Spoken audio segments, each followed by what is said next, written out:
All right, today we are diving into something huge in the world of AI. We're going to tackle a massive question. How do you teach a powerful model brand new skills without, needing a warehouse full of supercomputers? Let's get right into it. So what's the big deal here? Well, imagine you've got one of these massive AI models, right? It's got literally billions of connections and it's been pre-trained on a giant slice of the internet. The question is, how do you take that incredible foundation and tweak it, customize it for what you need? Whether that's for helping you write, helping you code, or even for some complex scientific research. And that right there, that's what we call the billion parameter problem. It's this weird paradox where the very thing that makes these models so incredibly powerful, their unbelievable scale, is also what makes them so difficult and crazy expensive to work with. Okay, so the old school way of doing this was something called full fine-tuning. And you got to think of it like this. Every single one of those little connections, think of them as the model's brain cells or weights, has to be updated. It's a massive, resource-hungry operation. And look, when I say massive, I am not kidding. A model like Llama 2 has over 7 billion of these tunable parameters. Trying to adjust every single one of those, it takes a staggering amount of computing power and memory. So, you can see the problem, right? Full fine-tuning, it's powerful for sure, but it's just not practical for most of us. It's too slow, it's way too expensive, and it basically locks out a huge number of developers, researchers, and creators from being able to customize these amazing tools. This was the problem that desperately needed a solution. But what if there was a better way? Well, there is, and that's where this brilliant technique called LoRA comes in. It stands for Low-Rank Adaptation, and honestly, it is an incredibly smart shortcut that has totally changed the game.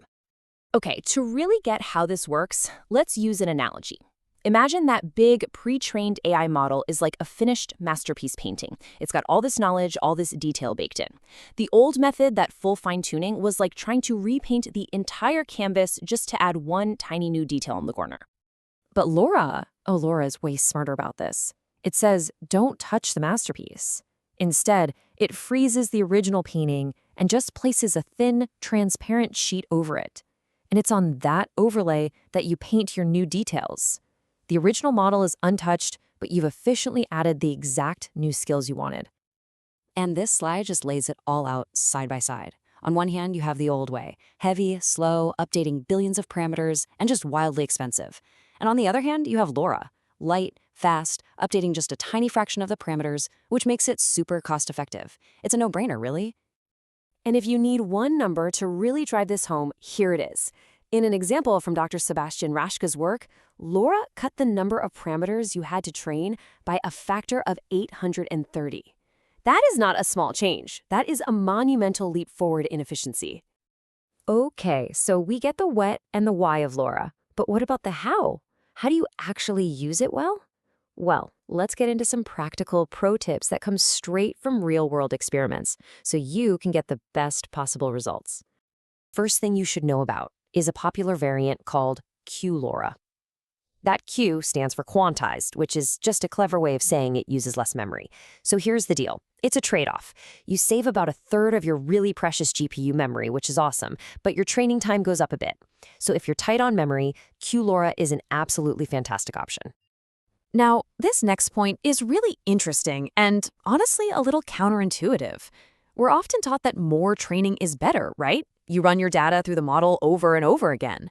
But what researchers found is that when you're fine-tuning a model on a set of instructions, doing that can actually make the model perform worse. So what's the big lesson here? It's simple. More training is not always better. What happens is the model starts to overfit. It basically just memorizes the specific examples you showed it instead of learning the general skill. So for a lot of these tasks, just one single pass over your data is often all you need to get fantastic results. All right, so let's get practical. When you're setting up LoRA, you're going to see two key settings you can tune: rank, which is R, and alpha. Think of rank as how much detail you can draw on that transparent overlay, and alpha is like a volume knob that controls how much that new information influences the final result. Well, experiments found this great rule of thumb: just set your alpha to be double your rank. It's a simple, solid starting point that gets you right into that performance sweet spot. So when you step back and look at all this, it becomes super clear. LoRA isn't just some small, nerdy update. No, This is something that fundamentally changes who can build with AI and what is even possible. I mean, the impact is absolutely massive. We're talking about taking a powerful model and customizing it on a single GPU you might have in your gaming computer. We're talking about training that takes hours instead of weeks. This truly democratizes AI development. It puts these incredibly powerful tools into the hands of individual creators, researchers, and small teams. It unlocks a future of personalized AI that can be perfectly tailored for any task you can dream up. And that really brings us to the most exciting part. For the very first time, the ability to shape and specialize these powerful AI models is not locked away in some massive corporate lab. It's accessible to pretty much anyone.